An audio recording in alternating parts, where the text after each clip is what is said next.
Yeah, Frame Raider. When you see this picture, what do you think about? A crazy fandom? A subpar movie? The toy section of any store?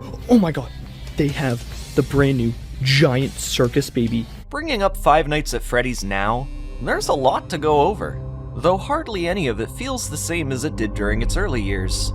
Hey, maybe you like modern FNAF stuff and that's cool, but it's just not for me. In my opinion, FNAF experienced a shift in appeal after the fourth game. Thematically, at least. I'd argue the signs showed as early as FNAF 3, but I'm getting ahead of myself here. Today marks the 10th anniversary of the original Five Nights at Freddy's. As someone who was once highly invested in this series, I wanted to take this opportunity to give my thoughts on its early impact and how it evolved over time. So, I'll start by giving a brief history of FNAF's creation and why it was so compelling based on the concept alone. You've probably heard a lot of this before, so I won't bother to spend that much time here, but if you prefer, you can use the provided timestamps to skip wherever you want. Now, let's go back in time to an era when arcade games were king. Surely you're familiar with the name Atari. It was a big runner in the games industry back when. The founder of Atari, Nolan Bushnell, noticed that arcade games were very popular in bars and bowling alleys, but there were hardly any locations designed with children in mind. So, he founded a new establishment called Chuck E. Cheese's, the very first arcade restaurant for the whole family. It included games, prizes, pizza, and an animatronic band featuring the one and only Chuck E. Cheese. Traditionally, these animatronic robots are programmed to move in synchronization with either pre-recorded speech or music. All in the name of entertainment, of course, because who wouldn't want to spend their birthday party with some giant freakish robot animal? As a 2000s kid, it was pretty difficult to avoid Chuck E. Cheese. I'm sure most that grew up here went at least once or twice, so you can probably relate to the uncanny feeling of seeing an animatronic in motion. Our parents liked it if we liked it, so we would pretend to like it? But as a kid, there's this alluring aura of mystery to it all.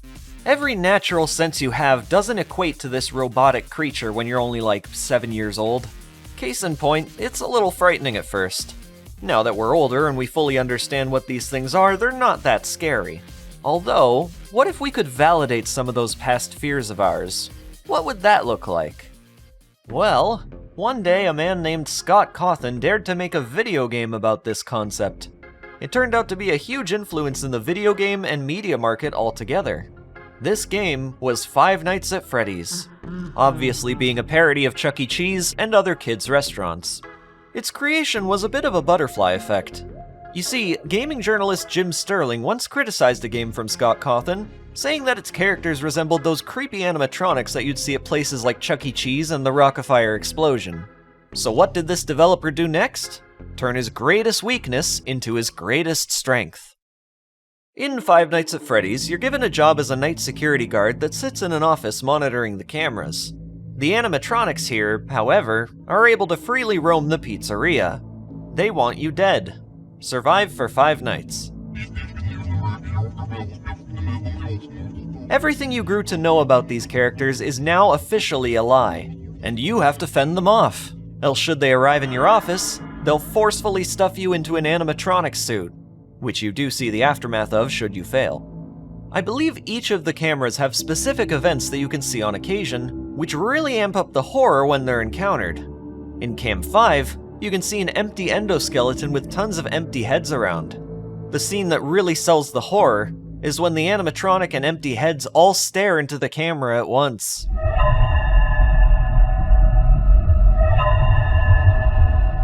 So, how do you keep yourself safe in this terrifying place? Well, these here are the blast doors. You can close them, however, this consumes power. For some reason. Power's important. If you run out of power, you won't be able to use the resources that ensure your safety, including door lights and the cameras. Without the cameras, you can't determine where the animatronics are, which is vital to your planning and survival. So, how would you figure out all this stuff? Well, it's pretty simple to figure out on your own, but there is someone who gives you guidance known as the phone guy, who's voiced by the developer Scott Cawthon. Hello? Hello? I want to to record a message for you to help you get settled in on your first night. He plays the role of another night guard that leaves you messages to fill you in. Then he dies. Yeah, I always wondered what was in all those empty heads back there. You know. Oh no. There are many subtleties in the storyline, down to specific information being seen only on a poster that shows up sometimes. There's certainly danger here, but I know so little in context. After all, I'd just joined this night shift position without being told anything about the murderous robots. As the nights go on, there are more subtleties to notice, further developing your curiosity as you try to piece it all together into something that makes sense. However, in most of these games, you need to wait for the following entry to truly understand the story, which is ironic because the rumor is Scott was making it up as he went on.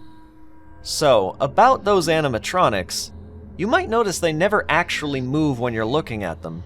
That's because this entire game is made up of images captured by Autodesk 3ds Max, then exported to QuickTeam Fusion. Now, I did say you don't see the animatronics move, but there's one exception. The single animatronic named Foxy that destroys your expectations and sprints from the hall right to your door.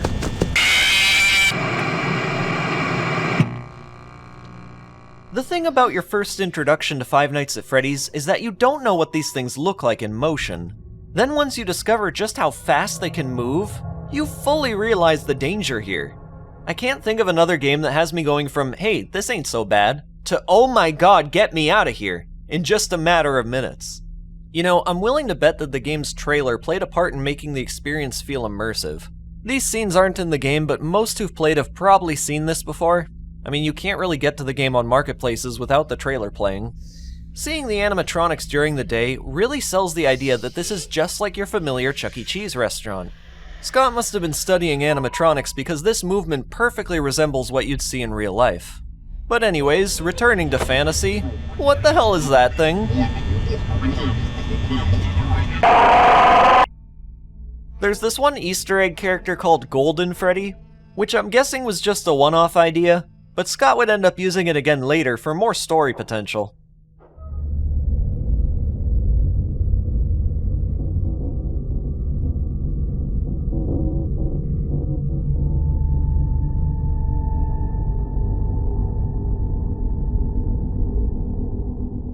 I know FNAF is mostly made up of stock sound effects, but Scott had a keen ear to creepy sounds. Seriously, every effect fits perfectly and you'd swear it was designed for the game. The jump scare sound resembles a robotic scream, cut off at just the right moment to imply that you're dead before you even get the chance to fight back.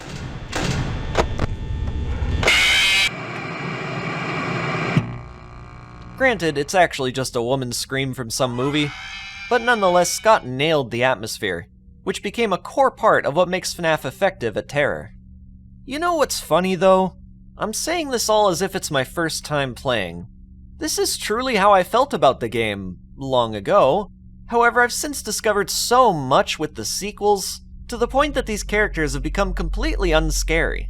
I also now have a hard time just making the mental connection that these are even rogue animatronics. Instead I'm thinking, oh hey, it's Bonnie the Bunny, Chica the Chicken, you know? I'd bet a lot of people that never even played the games know at least the names of some of these characters. Yeah, for a couple of years, FNAF was unbelievably popular. I'm referring to that time when there was a huge merchandising push, which I believe started around the time that Sister Location came out. The point I'm trying to make is, FNAF was practically inescapable for a couple years. Something else I feel inclined to mention is that there were many attempts by fans to replicate the models from the game so they could be used for their own projects. Some looked pretty good, but by playing the game itself, you could always tell they were a little off in comparison. Now that we have the real models because of, I think, the VR game, I can watch Bonnie doing Fortnite dances. Yay? Don't get me wrong here, I love this dumb stuff as much as the next guy, but this sort of content, in combination with its popularity, have absolutely impacted the experience of replaying the game. When you get down to it, Five Nights at Freddy's, at least this iteration of it, is only scary if you're clueless. Clueless about the lore, the characters, the atmosphere, everything. Do keep in mind, for a long time after the release of FNAF 1, we only had images of these characters directly from Scott himself. The more familiar you become with these animatronics, the surprise is gone, the suspense is over, and thus, 10 years later, all that's left is nostalgia. In other words, we ruined FNAF. It may seem like I've said a lot about this game already, but I assure you, there's infinitely more if you're curious. Myself, I'm going for the try not to make an hour-long FNAF assessment challenge.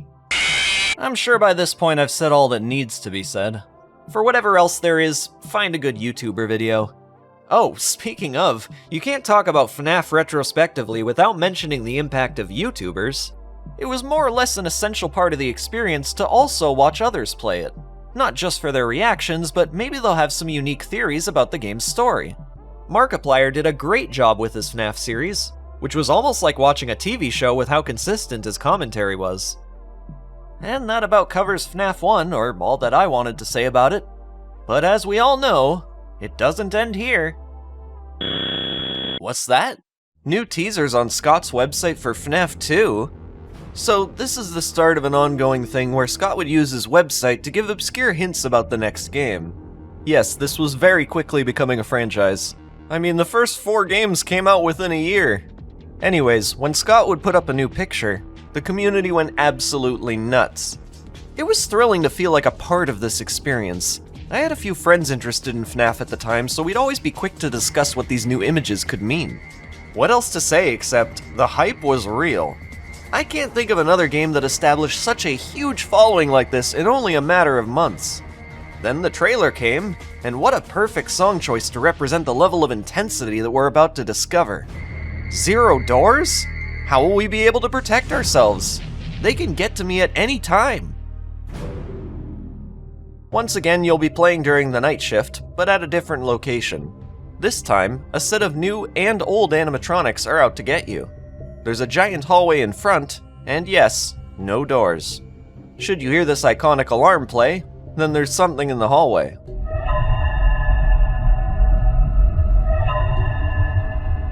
Using your flashlight can spook the animatronics down there, sometimes causing them to retreat. But you might not get so lucky. An animatronic could approach your desk, at which point you need to put on your Freddy mask to confuse the animatronics into thinking that you're one of them.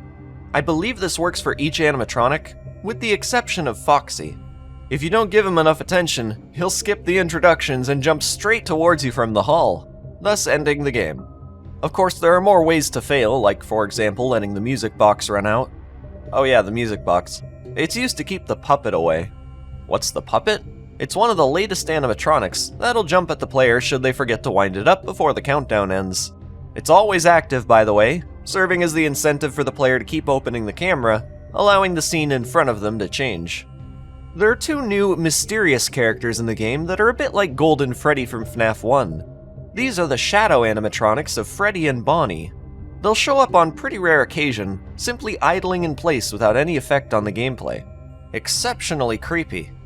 Just like the last time, Scott will end up finding a purpose for them in the next game. There's a perhaps equally rare sighting of a standing endoskeleton in the music box room, which, let me tell you, was really weird to see for the first time. What should I do to evade this guy? Well, nothing actually. You can only ever see it here and in the left air vent. This is one of very few situations in the game that, to my knowledge, has no further connection to the story. When this game takes place in the timeline was debated for a while. The phone guy refers to these FNAF 1 lookalike animatronics as older models, so we figured, okay, these must be from FNAF 1. But they don't look quite the same, which makes sense when it's eventually revealed, by the means of an earlier date, that FNAF 2 is in fact a prequel. One of the phone guy's comments in FNAF 1 was actually foreshadowing, in past tense, an event that takes place during the day at this location. Then there was the bite of 87. Yeah. Creating a solid connection between the two brings further speculation to the story at large. One thing I've always loved about FNAF 2 was the significant increase in scenes. There are many different camera views and characters, resulting in much greater potential outcomes. Although granted, the further you get into the game, the less you'll want to waste time looking at cameras, because what's more important is what's going on right in front of you. Come to think of it, I don't recall there being any incentive to look at the cameras beyond winding the music box and checking the air vents. Everything else can be evaded right here in the office. I do encourage looking around from time to time though. if just to experience the true terror of knowing that every animatronic is out at once to get you. Yeah, it can get pretty chaotic at times. I will admit though, the jump scares in FNAF 2 are pretty weak. There isn't that much movement going on, which makes them feel unrealistic in motion. However, the jump scare sound effect is quite good. Nothing over the top, but alarming enough to freak out in the moment. Figure I should mention this neat project called FNAF 2 Deluxe Edition, which adds plenty of new animations, although doesn't do much to the existing jump scares. I haven't played it myself, but from what I'm seeing, it's worth checking out. But anyways, returning to subject. Sometimes after a jump scare in FNAF 2, you'll activate a sort of Atari 2600 inspired minigame. I guess the implication is that they're being played on the location's arcade machines? These are a bit like playable cutscenes that exist to fill in some gaps for the lore. Fans would discuss what these really meant online, which led to a very quick formation of FNAF communities all over the internet. As you've no doubt noticed, there's a lot more to do in FNAF 2 than FNAF 1. Much of your time in that game was spent sitting around in order to conserve power, but in the sequel, there's always something to be checking up on, and only a matter of time to do it before disaster. FNAF 2 is, from my perspective, the most content-rich game in the series. I recommend it even beyond the appeal of the series itself. Five Nights at Freddy's 2 is just a great game altogether. At some point after the release of FNAF 2, Scott would tease us yet again with a preview for the now upcoming Five Nights at Freddy's 3. I am still here. Huh? Who? Freddy? The dude on the phone? I remember for a while people were making fake photoshops of this character, using what very little exists in this photo. Some would even put it in their own fan games. In retrospect, that's hilarious. The eventual trailer didn't give us much to go on, but we did get a new look at our twitchy antagonist, who appears as if to be some kind of zombified Bonnie? Which, if I haven't said it yet, Bonnie is the rabbit character. Yeah, I don't know why he's purple. So in a nutshell, this game takes place long after the Freddy Fazbear locations had been shut down. In-universe theories and rumors surround the Fazbear name, so much so that some dude buys an old location and turns it into a haunted attraction. Unfortunately, they don't have the classic animatronics beyond pieces of scrap, but their spirits still linger. Just go with it. The worst part of all this is that one of the franchise's co-owners had been spring-locked in a suit many years ago, and he's still here, rotting away in a blocked-off room. This time you're being hired as part of the attraction, the security guard checking cameras and playing sounds for the non-existent guests to enjoy. I guess nobody cared or wanted to step foot in this place. A lot of details regarding this location are provided by what's basically another phone guy, voiced by Scott Cawthon, again. Hey, glad you came back for another night. I promise it'll be a lot more interesting this time. This phone guy, as the community calls him Phone Dude, collects old training tapes for Freddy Fazbear's, which were recorded long ago by our familiar phone guy. I remember everyone getting confused thinking this dude is the phone guy. After all, you know, same voice actor. I don't feel like the story this time around was well explained. Once again, it's alluding to previous events that we're unfamiliar with, hence the Springtrap creature itself, a human animatronic zombie that seems to originate from their first pizzeria, Fredbear's Family Diner. If you read the whole FNAF story chronologically, yeah, it makes enough sense, I guess. But jumping straight from FNAF 2 to FNAF 3, as was intended, mind you, will have the player asking many questions. In terms of gameplay, you'll be monitoring the Springtrap character as he travels through the building. Springtrap's very difficult to see, deliberately so. You're likely to be staring at the screens for a while. The point overall is the same as the other games really, just don't let him into your office. He'll often linger around your office, but it's not necessarily game over at this point. You can use audio cues to lure him elsewhere in the building, except a lot of the time he doesn't react to it, so maybe the human side of him doesn't care, but the animatronic side of him keeps wanting to play the role, but he tries his best to ignore it. I don't know. Look at me, making theories to cover up a bug. Which is honestly what Springtrap looks like when he's in the vents. You can actually shut one of the vents at a moment's notice, which is going to be an essential move in many cases for completing the night. All your tools like the camera system and audio cues can glitch out, and that requires you to perform a reboot. You'll have to exit the camera, then turn to the other side of your office to bring up a different monitor. These reboots take quite a while to do, but it's required for your safety. You are, however, completely vulnerable while doing so, thus it's usually here when the game ends. Springtrap can sneak over to the right and pull that monitor back too, so you're never really guaranteed safety. The ventilation is another system that occasionally needs a reboot. This activates after some time, or if you've seen an animatronic spirit. Again, just go with it. If the ventilation gets real bad, the screen turns dark, which is another scenario that's often followed by a game over. Hey, remember those mini-games from FNAF 2? They're back, but to activate them this time, you have to go through a sequence of very unusual triggers. I have no idea how people were meant to find this. Then you go over to the middle left part and you hop on up to here. Then you climb the right wall over here and you climb on up. And then you move right back to the same spot you jumped up last time and you jump on into the next one. This time you go up the left side. Either way, they're the most resourceful in terms of breaking down the true lore of the game. Well, that was a lot, wasn't it? FNAF 2 was fairly simple to understand and explained very well to the player. But in FNAF 3, it feels like you're just kind of plopped in here without much of an idea as to what to do. Yes, there is the phone dude, but he only gives you instructions one time.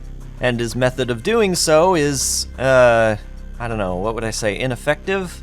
If you let that ventilation go offline, then you'll start seeing some crazy stuff, man. Keep that air flowing. It's all a bit difficult to understand at first, and it's not just me. Watch YouTubers' first playthroughs of this game and everyone seems, if even a little, confused. To be honest, I'm totally lost as to what I'm supposed to do. There is so much to look at. What am I supposed to do? What do you want from me? Why are you blinking? And what the heck's up with all these propped costumes? Are they gonna do something to me at some point? Turns out, no. They don't do anything. I mean, yeah, I get it, they're props, but I kind of expected something? I mean, this place is haunted, right? Maybe the head of Freddy could disappear sometimes? That would have been really easy to do, right? The only really unusual screens that I can personally recall from this game are the occasional Springtrap close-ups that pop up, and also those animatronic ghosts. FNAF 1's familiar faces are back, except Foxy for some reason, he's using FNAF 2's model. Anyways, these guys can show up, and if you fail to take action quickly, they'll cause your ventilation to fail. Hello?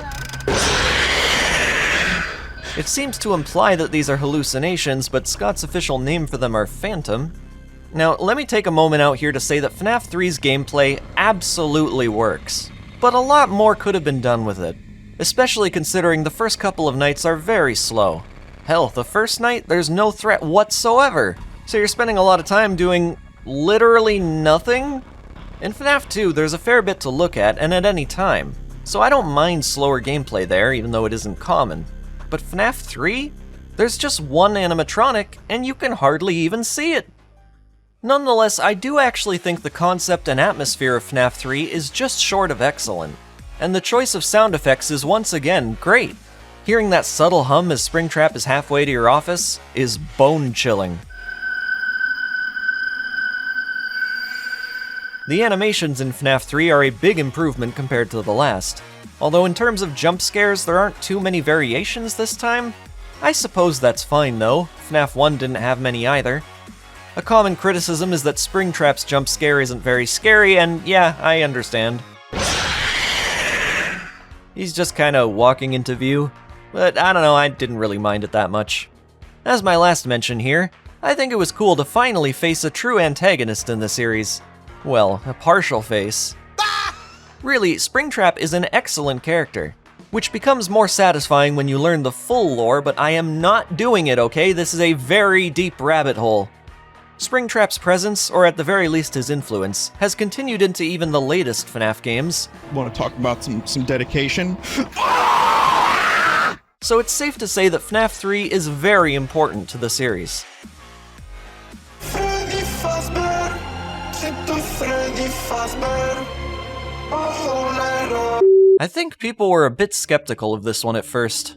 The Scott Games teaser images were interesting. It's the FNAF 1 crew again, but made into nightmare animatronics. Then the trailer comes out and it uses exclusively in-game footage, which is a first. I believe FNAF 4 is chronologically the earliest game in the series, taking place before all the Freddy Fazbear stuff when the establishment was called Fredbear's Family Diner. Well, that's how you'll see it in the cutscenes anyways, which make up a majority of the game's story. The rest is just sitting in a house while avoiding new nightmare animatronics. But wait, a house?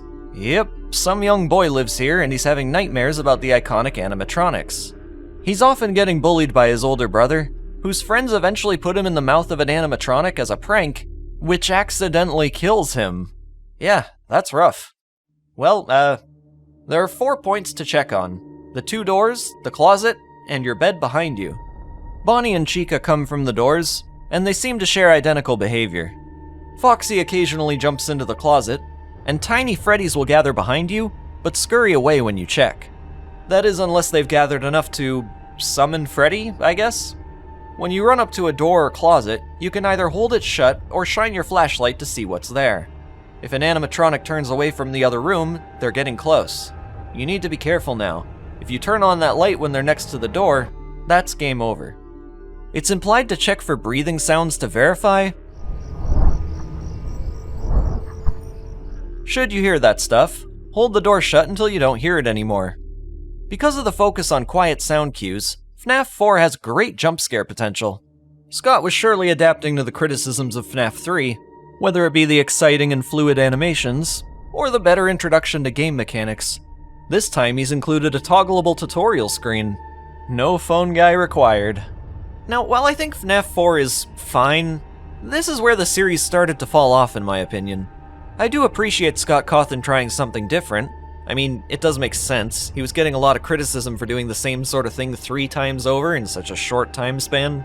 But I feel like taking place within the pizzeria is a core idea that leaves the game feeling like something important is missing. Oh, I should mention that there's this one quirky minigame in between nights called Fun with Plush Trap. You can skip 2 hours of the next night if you shine your light just as he drops onto an icon on the floor. A fun little gimmick, I guess. FNAF 4 almost feels like an ambitious fan game that's taking inspiration from the 3 existing titles, without being truly connected to them, in a sense. There is significant quality here, it's just that the atmosphere feels very different from the other 3. Then, other stuff happened. What the? Sister Location. This is the last game I'll be talking about today, which I guess makes up the core collection? Although FNAF 6 should be on here, right? Well, the rumor is that it was rushed out before they were able to port it to all the systems. I don't actually own Sister Location, so I don't have much to say about it. Frankly, my interest in the series from FNAF 4 onwards was, FNAF World came out just before this, and that was, yeah, another rabbit hole of its own. I have a lot of appreciation for the trailer of this game. FNAF 4's trailer was a considerable disappointment, and this more than makes up for it. Sister Location spent a longer period in development compared to the rest, which made it seem as if Scott was giving this one his all. Did it make up for past mistakes? Well, I'm sure for many it did. Sister Location is a well-made game, but the initial appeal that I had in this series was quickly being lost. I usually try not to throw too many opinions into my videos, though I've obviously made an exception today. See, I'm just very curious if others feel the same. Is this around the time when you stopped checking in? Scott's proven once again that he can make great jump scares and know the best sounds to use for them. Grinding metal mixed with robotic screams is the best way that I can describe this, which is, you know, sorta what you'd expect an animatronic jump scare to sound like in the first place.